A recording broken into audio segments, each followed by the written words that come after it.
Okay,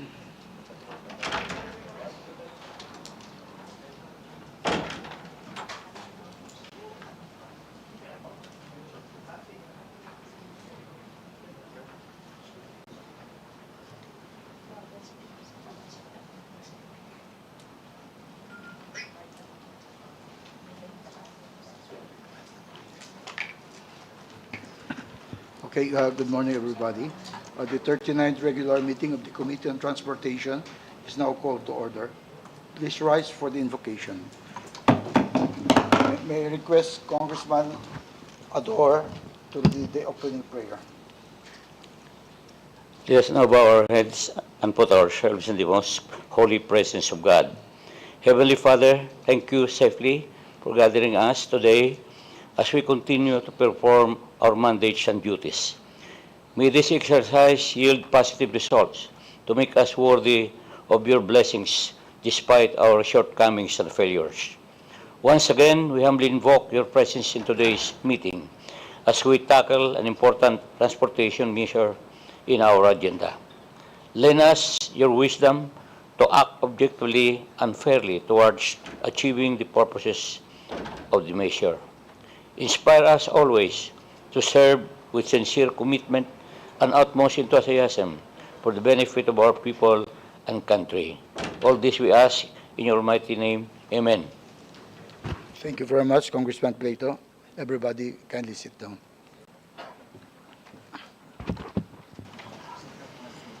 We now go to the roll call. Yes, Congressman Plato. Mr. Chair, I move that we dispense with the roll call. Okay, any objection? There being none, the roll call is hereby dispensed. The roll call is now hereby dispensed. Let me first acknowledge, of course, the following members who are present. Our chairman, Congressman Romeo Acop, passed by a while ago, but he has to proceed to the impeachment committee meeting, more important. So I am handling the chairing of this committee now. So, of course, Congressman Salvador Plato, thank you very much. Morning. And then we have also Congressman Boni Bosita. He's just on the other meeting to open it and will be coming back for that. And then we have other members on the Zoom. We have currently Congressman Ricardo Cruz, the Junior, Congressman James Jojo Ang, Congresswoman Maidi, and then Congressman Tirso Edwin Guardiola. May I request the committee secretary to acknowledge the visitors and resource persons here present. Thank you, Mr. Chairman. Good morning, everyone. For today's hearing, we have the following resource persons present. From the Department of Transportation, we have Assistant Secretary Villamor Ventura Plan, Assistant Secretary for Maritime.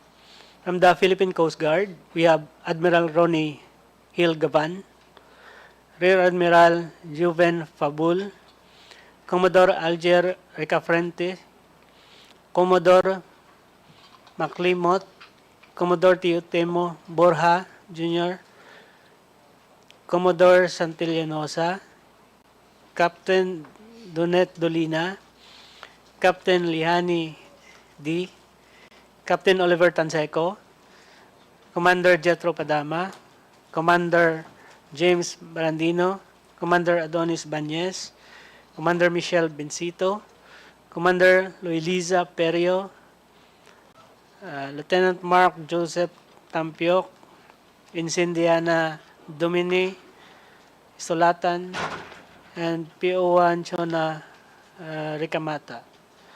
From the Department of Budget and Management, we have Ms. Hafsa Ambulo, Attorney Keith Francis Briones, and Attorney Luisa Isabel Jimenez. We also have Mr. Moreno with us from the DBM. From the Department of Finance, we have Ms. Jacqueline Santiago and Ms. Marika Sumagaysay. From the Department of Foreign Affairs, we have Attorney Dennis Flores. From the Department of Justice, we have State Counsel Corina May Pimentel. From the National Security Council, we have Attorney Shena Marie Lopez, and Mr. Christopher Madrigal. From the Civil Service Commission, we have Ms. Jane Abella. From the Philippine National Police Maritime Group, we have Police Major Marlo Gabato and Police Major Alvin Santillan. And from the PCG Retirees Association, we have Rear Admiral Elpidio B. Padama, retired.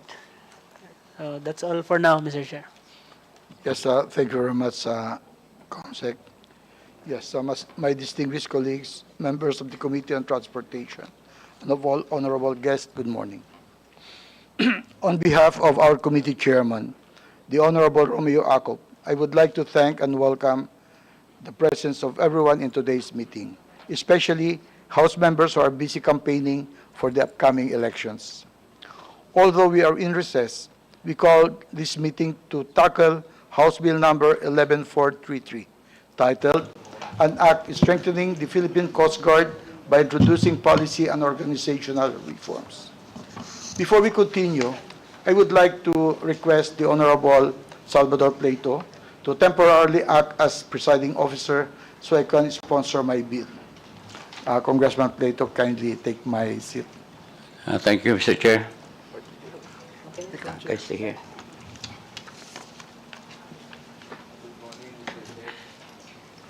Morning. Morning, everyone. The Honorable Vice Chair of the Committee, Congressman Madrona, is now recognized to sponsor House Bill number 11433. You have the floor, Congressman Madrona. Yes, thank you very much, Congressman Plato. As author of the measure, I would like to put on record to consider the explanatory note of House Bill 11433 as my sponsorship speech for the measure. Allow me, however, to elaborate further on the underlying reason why we are here today. I filed this bill with the intention of reviving House Bill number 10841, the one earlier adopted with amendments by the Senate, enabling the passage of Republic Act number 12122, which fixes the term of the PCG commandant to 3 years. If you may recall, the House, through this committee, earlier passed House Bill number 10841, the contents of which are relatively the same as this House Bill 11433 now pending before this body. The measure aims to strengthen the PCG to properly perform its core functions of maritime security, maritime safety, and environmental protection. This can be done by establishing a well-defined organizational structure, as well as by providing them the needed resources to upgrade their capability in terms of manpower and equipment, given the country's vast marine resources and coastline. Right after 10841 was transmitted to the Senate, sometime in September 2024, the Senate Committee on Public Services tackled several PCG bills and came out with 2 committee reports. One, Committee Report number 431, covering Senate Bill number 2902, an act providing for the administrative and reorganization of the Philippine Coast Guard, repealing for the purpose Republic Act number 9993, otherwise known as the Philippine Coast Guard Law of 2009, now pending on second reading, and Committee Report number 432, adopting House Bill number 10841 with amendments. The House, before the last regular session adjourned, concurred with the Senate amendments under Committee Report number 432, paving the passage of Republic Act number 12122, as I have mentioned earlier. For the record, I would just want to inform the body that the committee adopted this amendment of the Senate, considering the information that the Senate at that time informed us that they will not yet be able to pass their version of the Philippine Coast Guard. So we just want to fast track. Now, considering that House Bill 10841 may have been lost by virtue of the passage of 12122, the House needs to pass a new counterpart bill. banking on the Senate's commitment to expedite the passage of SB 2903 for future discussion in the bicameral conference should both houses come up with their respective versions of the measure in the remaining days of the 19th Congress. The 19th Congress will resume June 2 and end June 11, and that barely gives us 6 session days to tackle all of this. So hopefully on the first week, we're able to pass it on second reading and pass it on third reading on the second week and tackle in the bicameral prior to the last day. And we're looking forward to have a Coast Guard bill finally to cover everything, especially the things that our retirees are waiting. We want to impress that we never forgot you in our actions. Given that House Bill 11433 is generally the same as House Bill 10841, except for the sections relative to the term of the PCG commandant, which were amended to be consistent with the provisions of RA 12122. It is also my humble intention at the proper time, should this bill be favorably acted upon by the committee, to request any member to move that all authors of House Bill number 10841 be made co-authors of the measure. Thank you very much. Thank you, Ms. Congressman Madrona. I understand extensive discussions and deliberations were had before on this measure, from the technical working group level up to the time when its predecessor, House Bill 10841, was approved by the committee. In fact, similar measures have been repeatedly introduced in previous Congresses since the passage of Republic Act number 9993 or the Philippine Coast Guard Law of 2009. However, the committee would like to give the stakeholders present a chance to give their final or additional comment before we act on the measure. And before we continue, I would like to relinquish my seat to Vice Chair Madrona to preside over the meeting. Thank you. Thank you very much, Congressman Plato.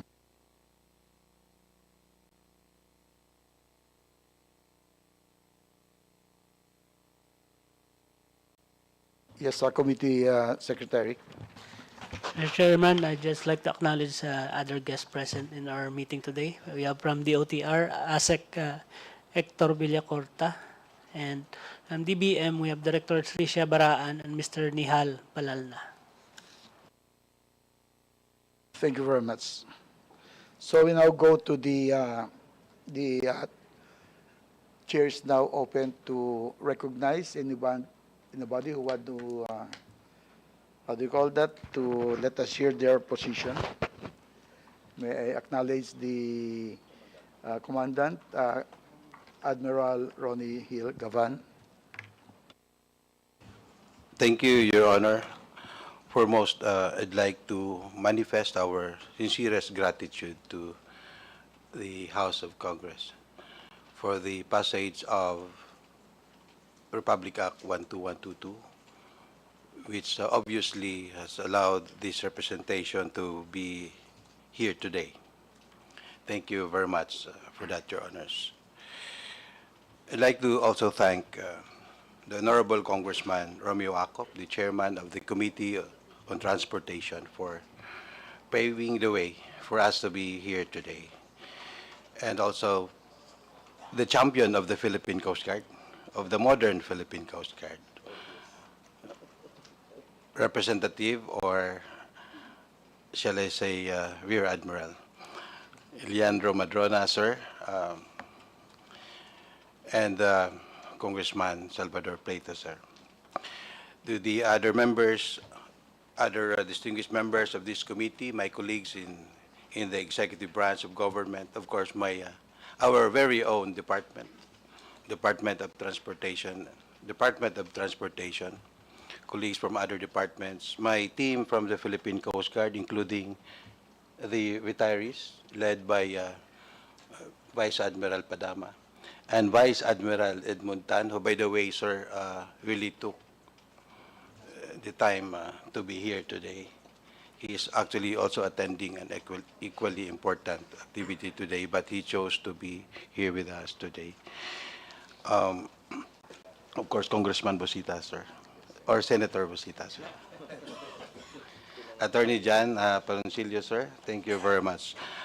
Allow me first to again express my gratitude to this Committee on Transportation, for providing the Philippine Coast Guard with this very rare opportunity to be heard on a matter of utmost importance to our personnel and the institution that we have.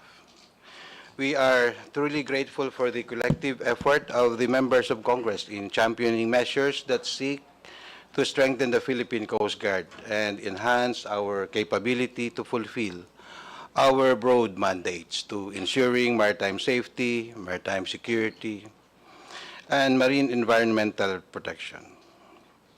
Not to mention the unique role that the Philippine Coast Guard has now been tasked to play in securing the territory and sovereignty of this country.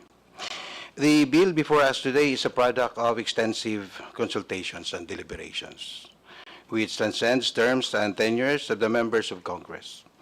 The contributions of the different institutions, of course, our own department, the Department of Transportation, DBM, the Civil Service, Department of Justice, all stakeholders in the executive department, to us is a recognition of the crucial role that the Philippine Coast Guard now plays, not only in the West Philippine Sea, but elsewhere in this maritime and archipelagic country.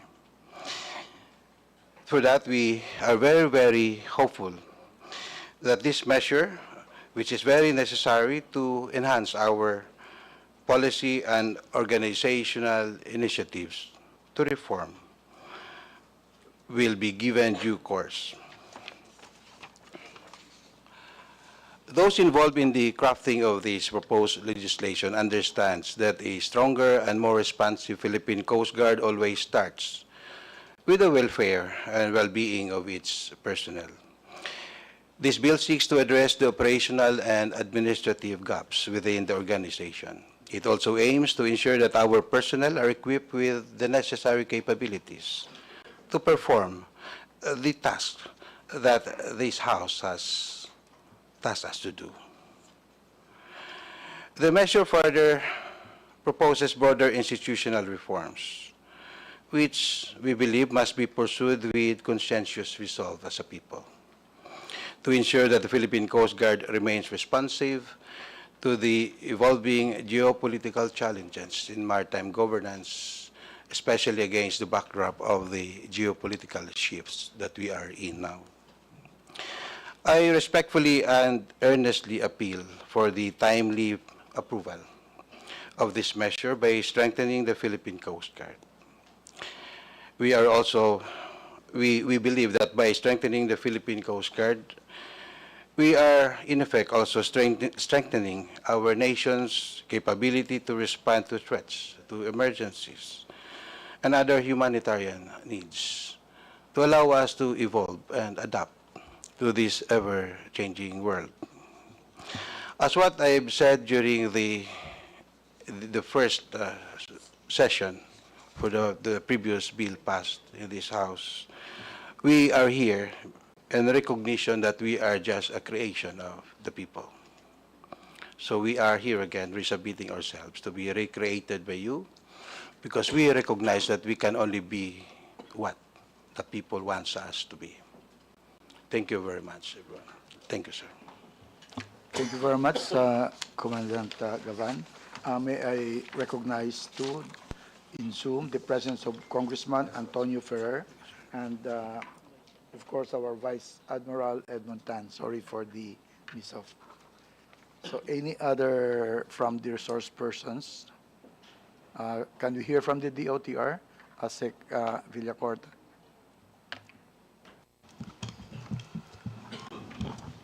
Good morning, Mr. Chairman, members of the committee. Together with ASEC Plan, we would like to express the support of the Central Office of the OTR for the bill being discussed, 11433. Thank you, Your Honor. Yes, thank you very much, DOTR.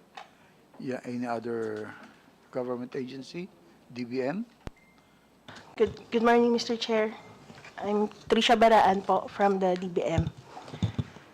First of all, Mr. Chair, we would like to recognize the intention of the bill, and we know po yung importance po ng ginagawa ng PCG in our country. And regarding po on House Bill 11433, we would like to manifest po few comments po on specific sections if we may be allowed po. Yes, kindly go ahead. Okay, thank you.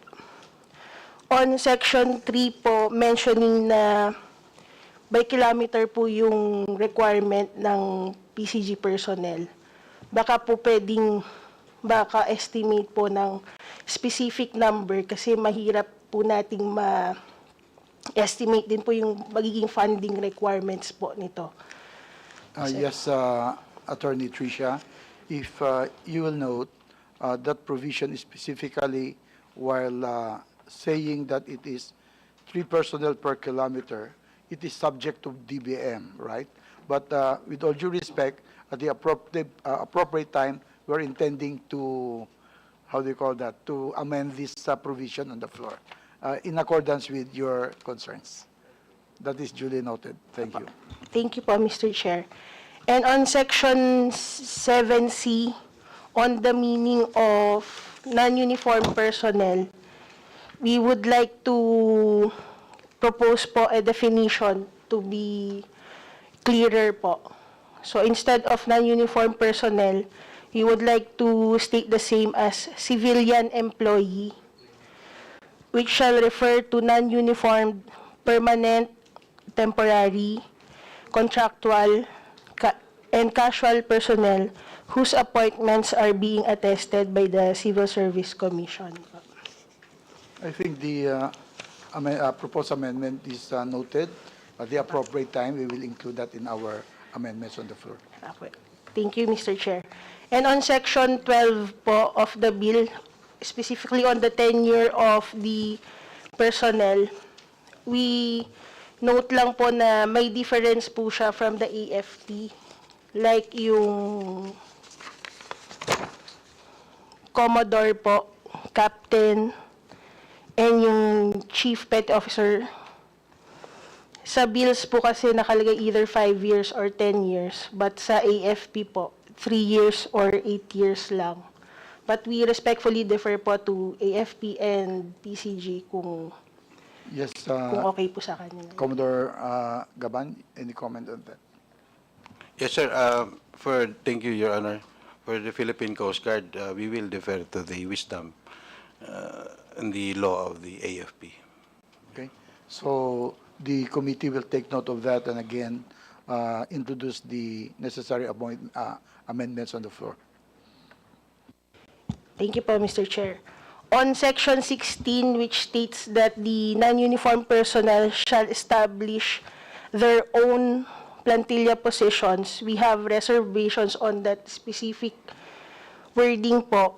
Since the creation of civilian positions in the PCG should conform to the existing established organization, staffing, position classification, and compensation rules and regulations of the DBM and other pertinent laws po.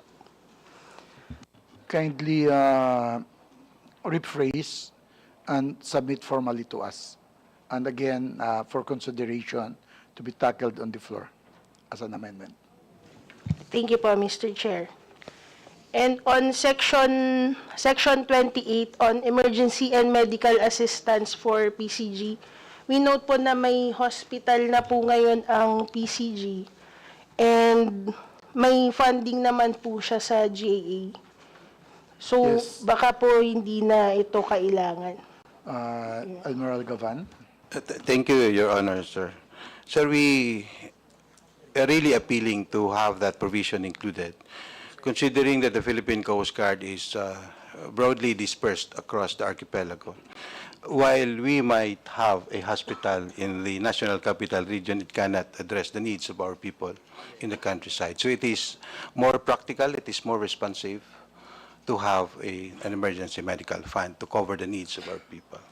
We are appealing that it will be considered, Your Honors. I would remember that during the discussion of this bill on the committee previously, that was extensively discussed, and the committee agreed to go through with the proposal. So we apologize for that, but anyway, please understand that Coast Guard personnel can be found in the farthest island. And imagine if we don't have the necessary medication or medical assistance that we could extend, that is making them feel that they are not being loved in considering their job. Yes, Admiral. Thank you, Your Honor, sir, for our common recognition, perhaps. In contrast to that being enjoyed or availed of by the AFP and the PNP, all Coast Guard personnel are spending their own money to look after their medical needs or health needs everywhere, anywhere in the country.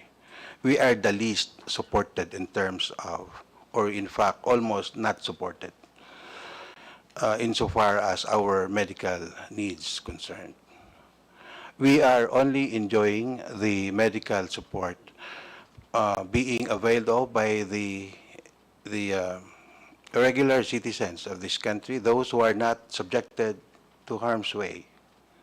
So I think it is equitable for us to have some support from the government because we are expected to go the harm's way. Yeah. Thank you very much, Your Honor. Yeah, duly noted. Yes, kindly go ahead. Thank you po, Mr. Chair. On Section 35 po, benefits for total permanent disability, and Section 38 on survivor benefits, we note po that these benefits are also provided to AFP. So baka lang po kailangan to be uniform po to other uniform personnel, to be sure lang po. Yes, Commandant Cabal. Yes, thank you, Your Honors. Yes, we submit, Your Honor. We'd like our law to be in harmony insofar as our benefits concerned, to be in harmony with that of the armed forces. At the end of the day, when things get worse, the Philippine Coast Guard is expected to work hand in hand with the armed forces. Thank you, Your Honor. Duly noted. And again, we'll consider that in the amendments on the floor. By the way, you may be noticing that the amendments you're introducing cannot be tackled or adopted anywhere in the committee because if we amend this as presented, baka tumagal doon sa dalawa pang committee, no? So to fast track it, we can do that anyway on the floor. This is easier for us. But definitely your comments will be considered. Yes, go ahead, please. Thank you, Mr. Chair. On Section 45, Coast Guard Internal Affairs Service and the proposal for the creation of Coast Guard Academy, we note po that there are existing units in the PCG that already implements these functions po. So, to ensure na wala pong duplication of function and to instead na creating another office, maybe it is more prudent to first review or reassess the existing functions of the existing offices to just identify and address the gaps or weaknesses po. Yes, Commandant Caban.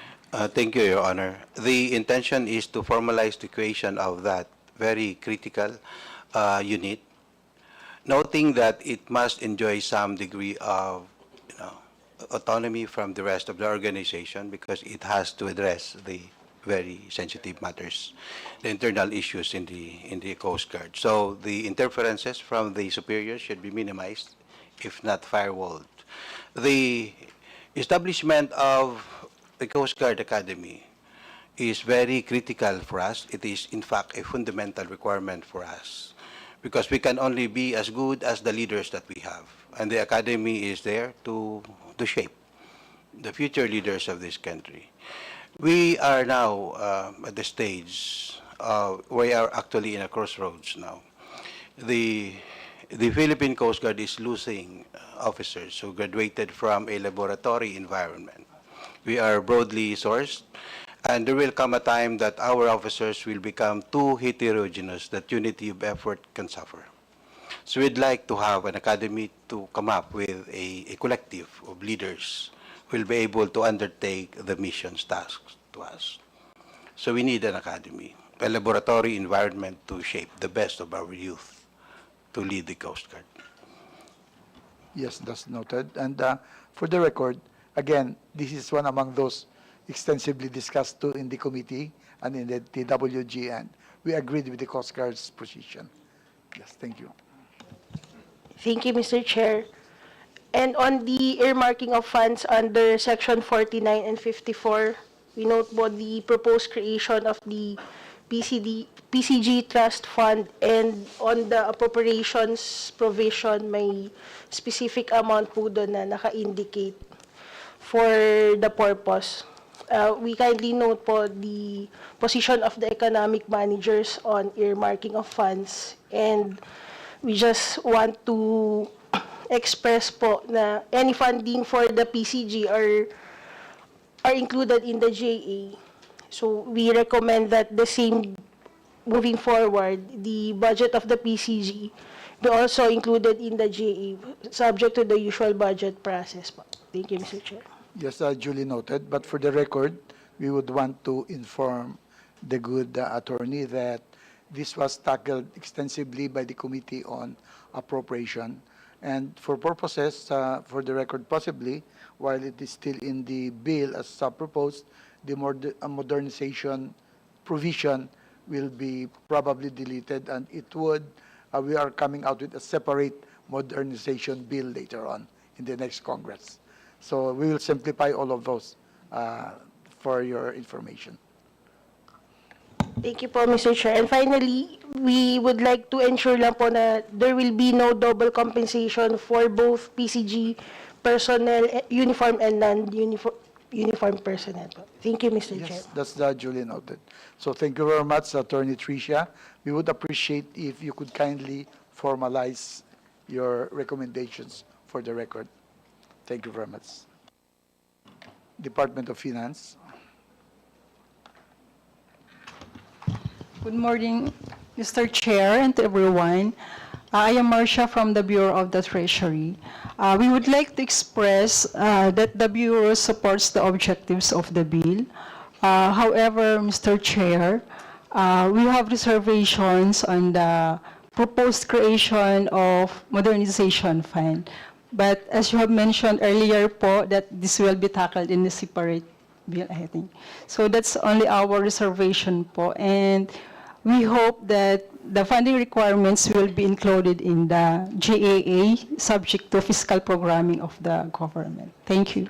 Duly noted. Thank you very much. Department of Foreign Affairs.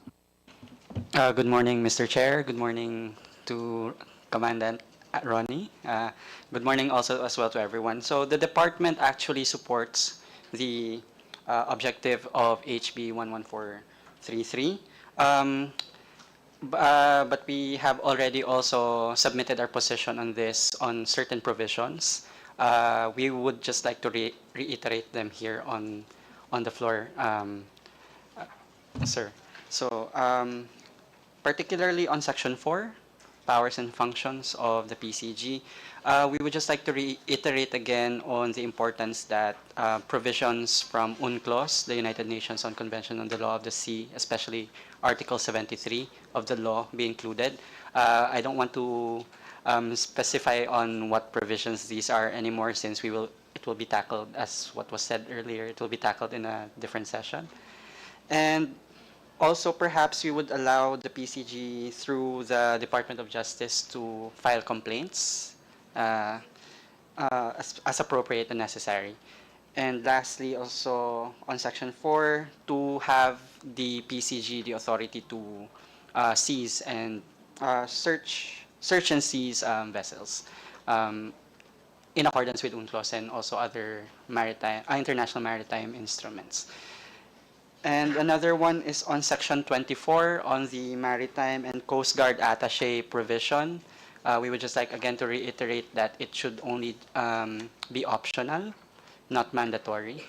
And lastly, on Section 50, on loans, grants, bequests, and donations, especially on foreign donations, that that it should be in accordance with the process of the General Appropriations Act, that it will be conveyed to the department and approved by the President. That's all. But other than that, we support the objective of the House bill. Thank you, Mr. Chair. Yes, thank you very much. Duly noted. We don't have a representative from the DND, so we go to Department of Justice. Good morning. Good morning, Mr. Chair, members of the committee, and our colleagues. We would like to manifest our support for the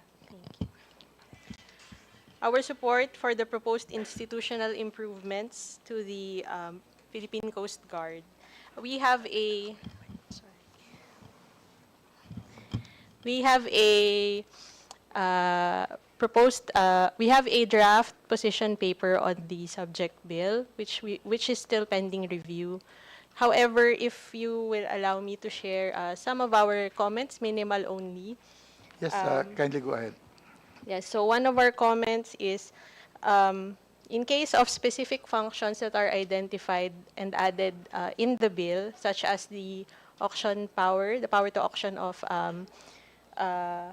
RECs,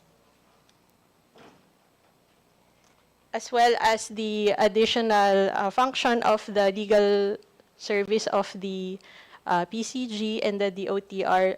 So we note that some of the lawyers of these agencies may be already performing other functions on top of their regular duties. So just as in the implementation of the law, maybe to review the plantilla positions and their deliverables as well. So just minimal. Very much, ma'am. And kindly expedite the submission of your comments. So we go now to the National Security Council.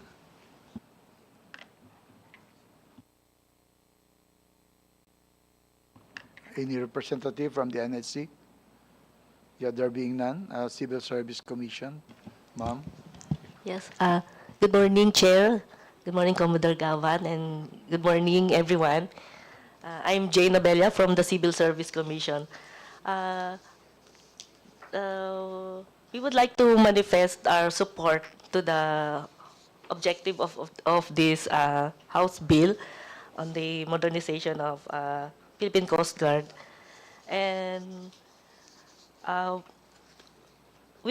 Commission already submitted its position paper way back September 22, 2023, and it was signed by then Chairperson Carlo Nograles.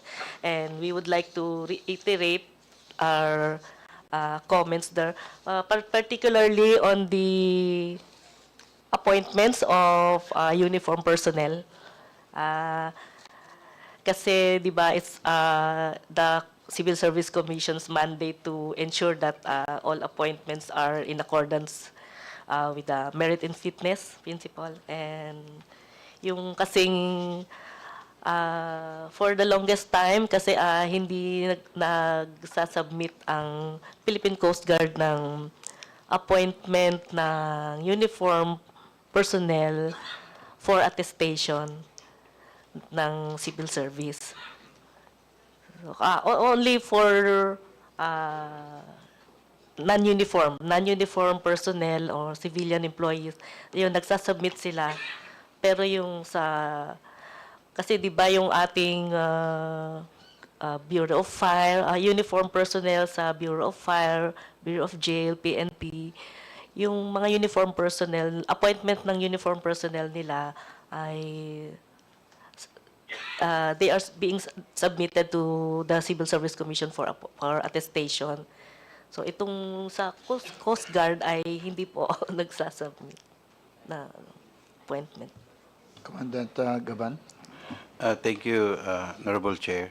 Ma'am, with all due respect, the the understanding of the Philippine Coast Guard, consistent with the Republic Act 9993, only the non-uniformed personnel are covered by the civil service law. The uniformed personnel are following a different set of rules patterned after the armed forces. The reason for that has been tackled intensively in the past. And just to emphasize, the Philippine Coast Guard has become a sui generis agency. We are not under the civil service law because we go the harm's way. We are 24/7. We lose our rights by the time we join the Coast Guard. And it has been working very well. And I think it is still the intent of the ongoing measure. So we would like to manifest our wish and appeal at the same time that the law that will be enacted will retain those unique attributes of the Coast Guard. Only the civilian personnel will be governed by the civil service law, while the uniformed personnel will remain to be covered by a justice and discipline system patterned after the armed forces of the Philippines, because we need it. We need a disciplined Coast Guard to defend this country. So that is the reason, ma'am, why we are not submitting the appointments of the uniformed personnel of the Philippine Coast Guard to the civil service law. But we do submit the oath of office that we sign for record purposes, consistent with procedure. Only the... Yes, Oh. ma'am. Sir, we'll take note of that po. So Thank yung the bill only covers those civilian employees Opo. of the Philippine Opo. Coast Guard. Yes, ma'am. And yung uniform ay not covered by the civil service. Yes, ma'am. So we are a kind of a distinct creation of law. And actually, it is also giving us some challenges in explaining to the people what we are. Because we are not civilian, but we are also not military. So what we are the Coast Guard as created by the law, a unique entity. Thank you, sir. Thank you, ma'am. Thank you very much, ma'am. By the way, is there a representative from the National Security Council? NEC? Yes, ma'am.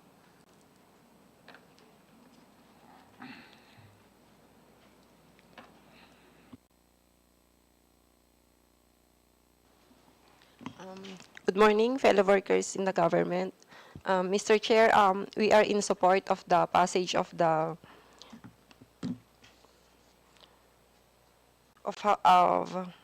House Bill number 11433, an act strengthening the Philippine Coast Guard by introducing policy and organizational reforms. Thank you, Mr. Chair. Yes, thank you very much. May I now recognize the Philippine National Police Maritime Group. Morning, sir. To the Honorable Vice Chairperson of this team committee, Honorable Eleandro Jesus F. Madrona. Presiding Officer, Honorable Salvador Plato, sir.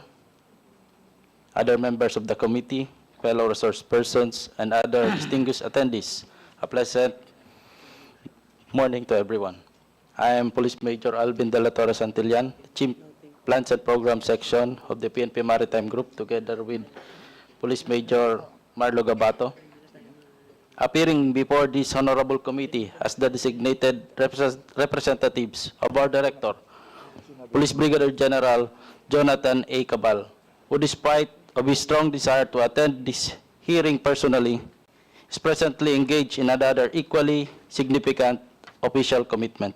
On behalf of the PNP Maritime Group, we sincerely thank this honorable committee for the invitation and the opportunity to provide our insights and perspectives on the House Bill number 11433.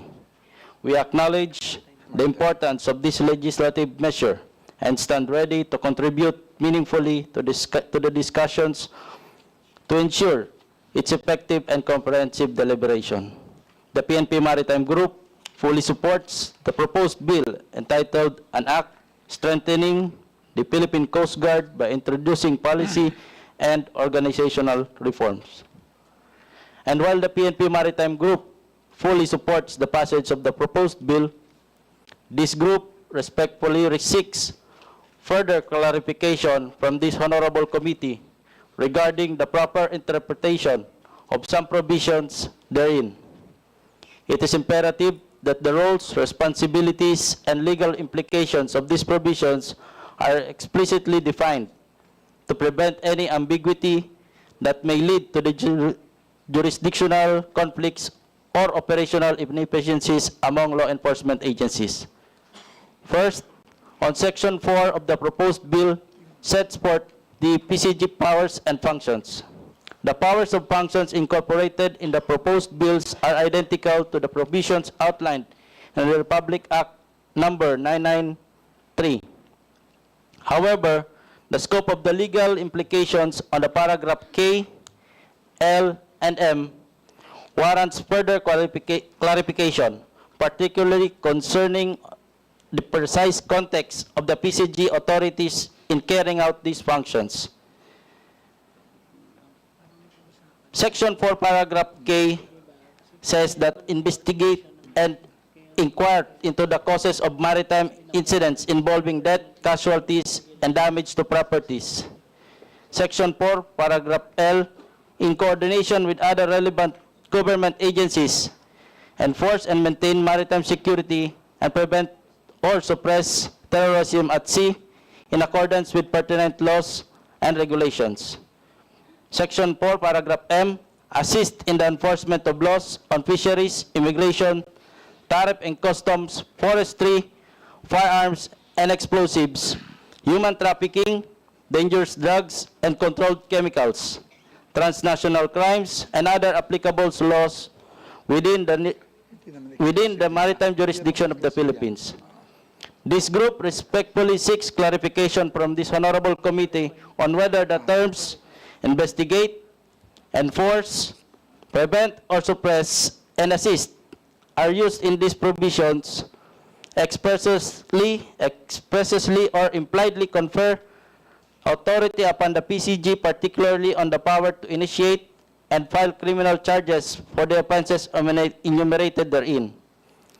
The language of RA 9993 in its implementing rules and regulations, or IRR, does not clearly indicate whether the authority to initiate and file criminal charges for the enumerated offenses is encompassed within the PCG's powers and functions. Such clarification is essential to assess whether these functions may encroach upon or result to potential overlaps in the statutory law enforcement mandate of the PNP and other competent agencies. Secondly, aside from the enumerated powers and functions of the PNP provided under Section 24 of RA 6975, the same provision also explicitly states that, in addition, the PNP shall absorb the Office of the National Action Committee on Hijacking, or NACA, in the Department of National Defense, all the functions of the present Philippine Air Force Security Command, or the PAPSICOM, as well as the police function of the Coast Guard. Furthermore, Section 86 of the said law provides that the PNP shall absorb the functions of the PC, INP, and other narcotics command upon the effectivity of this act. All functions of the PAPSICOM and the police function of the Coast Guard shall be taken over by the PNP. Additionally, same paragraph of Section 24 of RA number 6975 expressly reiterated and incorporated in Section 1 of Republic Act 11279, which took effect on April 12, 2019, entitled the Act Transferring the Philippine National Police Academy and National Police Training Institute from the PNP PPSC to the Philippine National Police, amending the purposes of Sections 24, 35, 66, 67, and 68 of the Republic Act 6975. In light of these provisions, this group respectfully seeks further clarification from this honorable committee on the proper interpretation of the law, specifically regarding the phrase, the police functions of the Coast Guard shall be taken over by the PNP under Section 24, and all these functions of the PAPSICOM and the police function of the Coast Guard shall be taken over the PNP under the Section 86 of RA 6975. This clarification is sought to be determined the specific nature and extent of the police functions of the PNP as purportedly absorbed under these provisions. Establishing a clear delineation of functions among law enforcement agencies is essential to prevent jurisdictional conflicts, ensure effective enforcement of laws, and uphold the rule of law within the country's territorial waters. Once again, the PNP Maritime Group convey its deepest appreciation to this honorable committee for the opportunity to present its position to this crucial and timely legislative measure. We fully recognize the critical role of the Philippine Coast Guard in ensuring maritime security and safeguarding our nation's waters against various threats and illegal activities. The official position paper of the PNP Maritime Group will be submitted to this committee as soon as it receives the formal approval of the Chief PNP. Thank you, sir. Good morning. Thank you very much. Any comment from Coast Guard? Thank you, Honorable Chair, sir. Those issues pertaining to our law enforcement function has been tackled well together with the Department of Justice and the others who are relevant to this, and they have affirmed that the Philippine Coast Guard needs these functions.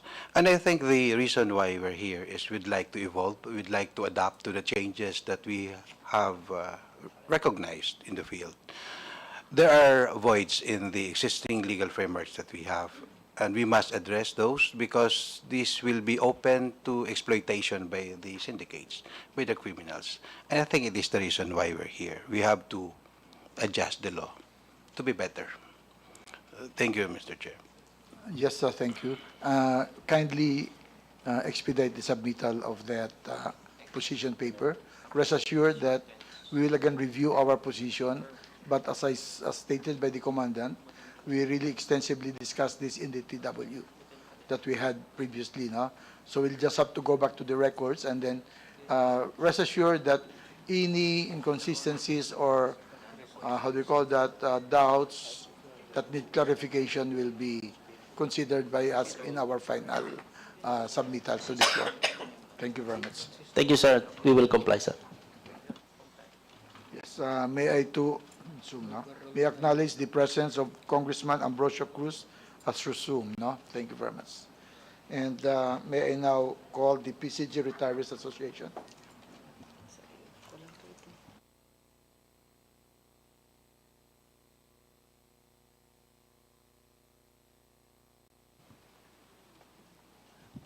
Thank you, sir, for giving us this opportunity. Our acting chair, Your Honors,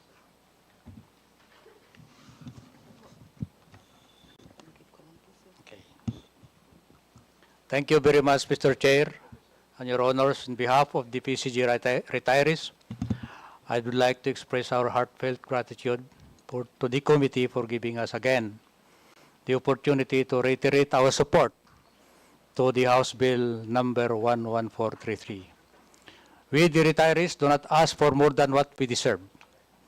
All we want is to receive and the refund of a deducted pensions and other benefits, including old age pensions, that our counterparts in other services or bureaus continue to enjoy. To be specific, we are here to rationalize our claim or reclaim of the more than 8,000 pesos that have been deducted monthly starting about 8 years ago from the pensions of our first master chief petty officers, senior petty officers, and chief petty officers of the PCG. This House Bill will reconcile the provisions of Republic Act 8220, where a retired master sergeant or a chief petty officer is entitled to the retirement pay and benefits of an ensign or second lieutenant. And under Republic Act 9365, which a first chief master sergeant or first master chief petty officer shall be entitled with the rank of second lieutenant or ensign, but with the retirement pay and benefits of a first lieutenant or lieutenant junior grade. Your Honors, your House Bill number 11433 will likewise rationalize the pensions and benefits of the retired 4-star and 3-star officers in the AFP with our counterparts. At present, we receive pensions one step lower than our contemporaries in the other services and bureaus. Before I end, Mr. Chair, Your Honors, may express our full support to the House for sponsoring the recent increase of monthly subsistence allowance from 150 pesos to 350 pesos of the deserving personnel who have proven the readiness and efficiency in protecting the national territory of our country. In the same vein, we are likewise excited praying for the consideration of the House in granting the same benefits to the Philippine Coast Guard personnel who are without let-up sustaining their presence around the archipelago, including in the West Philippine Sea, which are within the 200-mile exclusive economic zone. Thank you, sir. Thank you very much, Commodore Padama. So, are there any other members or resource persons here present who would want to? Okay, so there being none, may I request from our members any comments? Kong Plato. Thank you, Mr. Chair. Pwede bang magtanong? Can I ask the Admiral By all means. Gaban? Some questions lang po kasi tinatanong po ng ating mga constituents tungkol po sa West Philippine Sea problem. This is a highly sensitive, politically charged issue in our country. Public opinion, alam na po natin na hati-hati, where some Filipinos are calling for a more assertive stance against China, while others would like to maintain a good diplomatic solution dahil po sa kulang po tayo sa kakayahan, kulang sa mga equipments at mga bases po natin ay may kalumaan na rin. Ang tanong ko po, Mr. Chair, Admiral Gaban, sa patuloy po na tensyon sa West Philippine Sea, anong mga hakbang po ba ang ginagawa at inilalatag ng ating Philippine Coast Guard para ma-reassure po tayong mga Pilipino ng ating soberanya sa West Philippine Sea? How do we protect the welfare of our affected fishermen, especially in instances of bullying and violence with this Chinese vessel? Thank you, Mr. Chair. Yes, Commandant Gaban. Thank you, Mr. Chair. I think there are two things. One is the more specific issue on the protection of fishermen. On the issue of the protection of fishermen, the Philippine Coast Guard sustains its persistent presence in the various fishing grounds identified to be a potential problem area. And we are employing all means available to us, covert and overtly. On the issue on how we intend to protect the interests of this country, we are pursuing 3 tracks. One is maritime domain awareness and response. Second is coastal state administration. And number 3, international cooperation and engagement. On the issue of maritime domain awareness and response, we pursue it through the prosecution of laws, the prosecution of state interests at sea. By way of being present there, we fly the flag, and we do all we can to know what they're doing there, and we tell the world. It is where the calibrated, sometimes aggressive, transparency initiatives do the role. We inform the world that we are in this kind of situation now, and we are in the right side of the law. And I think we're getting the necessary support for that, to provide pressure in this geopolitical game. Second, on coastal state administration, our territories in the area will only be as good as how we're able to protect it, to be there, to be present. So coastal state administration means we are putting our units there to implement the law on land, on the coast, to tell the world that it is ours, that we regulate everything that belongs to us. And third, the security of the West Philippine Sea is not our sole concern. It affects the whole world. So while it is true that when the Philippine Coast Guard is there to protect the territorial integrity of this country and our sovereignty and sovereign rights, with this so much globalized world, where anything that happens in that global highway affects all economies in the world. It means we have to engage our foreign partners, our allies, those who have stake in global trade, to also do their part. And we are not alone in this. And I think we are progressing, Your Honor, in securing the interests of the country in a more peaceful and professional way, consistent with law. And we'd like to thank Congress for the continuing support you're providing the Philippine Coast Guard, so we'll have the necessary tools to undertake these 3 tracks at least. Thank you, Your Honor. Thank you, General Admiral Gaban.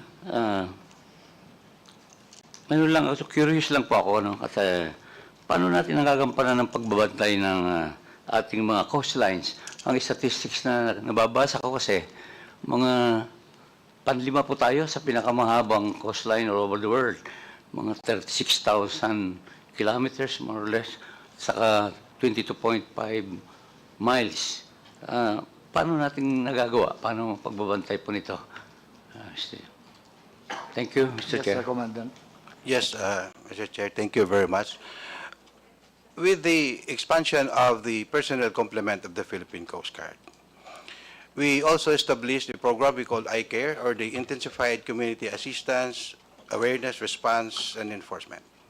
Meaning, in community assistance, we are establishing Coast Guard substations in every coastal municipality or city that we have. It is a work in progress. That's why we're here, looking for more support. We have also intensified our ability to know what's happening there, the awareness, inwards and outwards. We have established coastal intelligence networks. We are pursuing coastal security patrol to be with the people, to know what's happening there and be there when we need to do something. We have improved our response times. We have this doctrine 10:30. Our small boats are required to be out of port, to be at sea in 10 minutes, and our ships to be there in 30 minutes. And enforcement. With our existing law, the Philippine Coast Guard can investigate and file cases. We are doing it now because we have become better with the law that you have enacted for us, but we need more. So that's how we secure the country, Your Honor. It is not perfect. It is a work in progress. That's why we're appealing for better legislation to cover the capability requirements of the Coast Guard as an institution.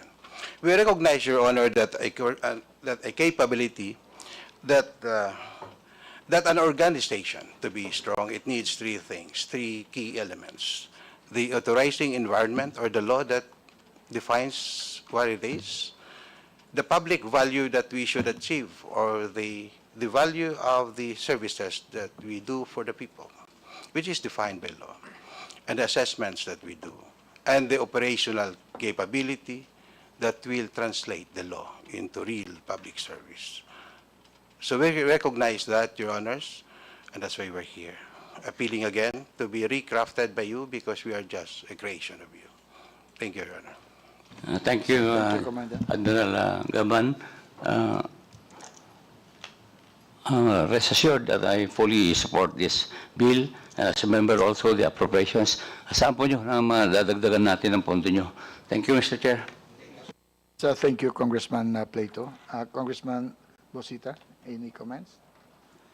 Okay, so from any member, I need a motion.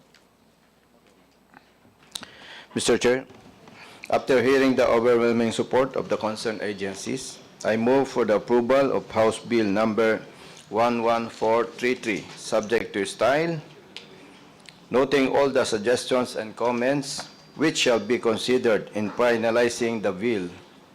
I so move, Mr. Chair. Second, Mr. Chair. There's a motion for the approval of House Bill 11433. Is there any objection? There being none, the same is hereby approved. Mr. Chair, I'd like also to move that authors of House Bill number 10841, as well as the members present in today's meeting, be made co-authors of this measure. I so move, Mr. Chair.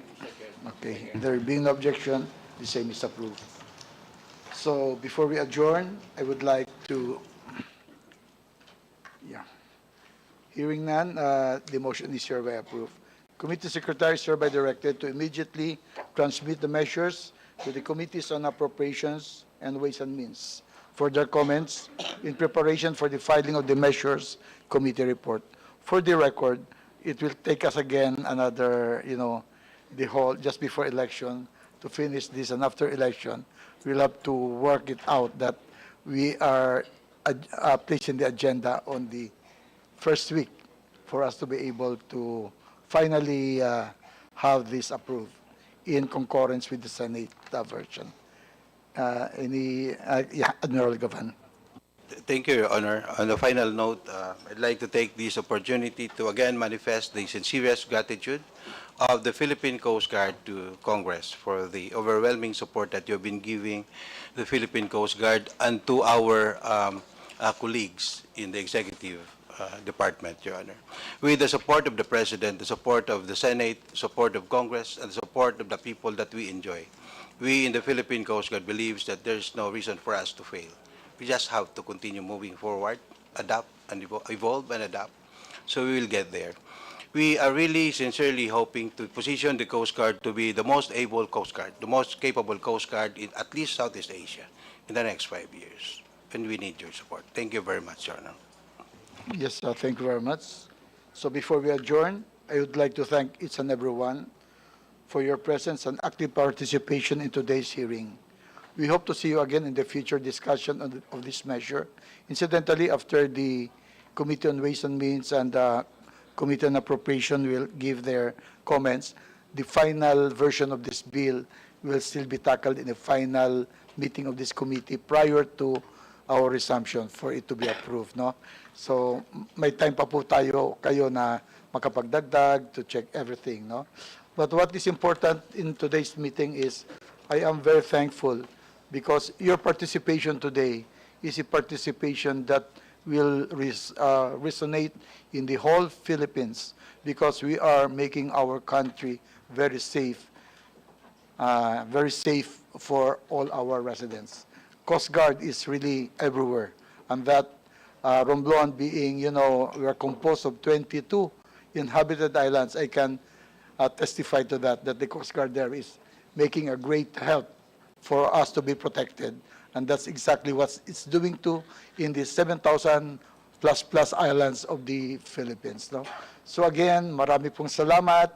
Kaisa ko kayo, kaisa ka namin kayo sa committee sa pagtutulong sa Coast Guard at mabuhay po kayong lahat. So there being no other matters, would anyone want to move to? Mr. Chair, Yes? I move to adjourn. Okay, this meeting is hereby adjourned. Thank you very much.